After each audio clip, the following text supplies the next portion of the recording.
இதோ யானைசாமி டீச்சரான நாள்.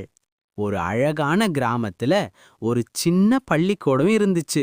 அங்க நிறைய சுட்டி குழந்தைகள் சந்தோஷமா படிச்சாங்க.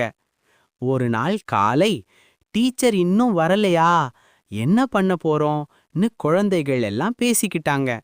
அந்த நாள் டீச்சர் சாமி ஊருக்கு வெளியே போயிருந்தார். பள்ளிக்கூடம் முழுக்க கொஞ்சம் அமைதி, கொஞ்சம் காமெடி.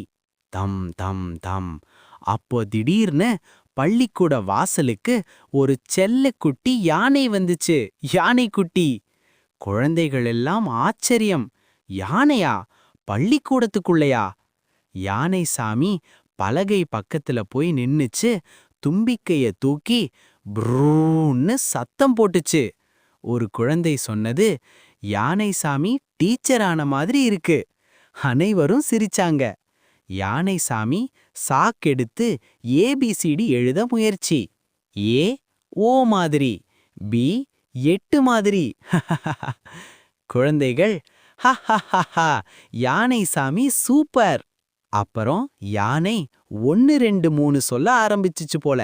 1க்கு 1 கால், 2க்கு 2 காது, 3க்கு தும்பிக்கை சுத்து.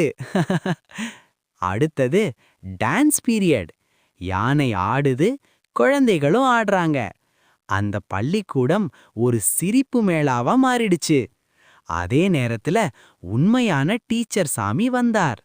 அவர் எல்லாத்தையும் பார்த்து சிரிச்சார். இன்னைக்கு நல்ல கிளாஸ் தான். யானை சாமி மரியாதையா தலை வணங்கி மெதுவா வெளியே போயிடுச்சு. யானைக்குட்டி. டீச்சர் சொன்னார், கற்றுக்கொள்ள சிரிப்பும் முக்கியம். யானை சாமி பெஸ்ட் டீச்சர். யானைக்குட்டி பெஸ்ட் டீச்சர்.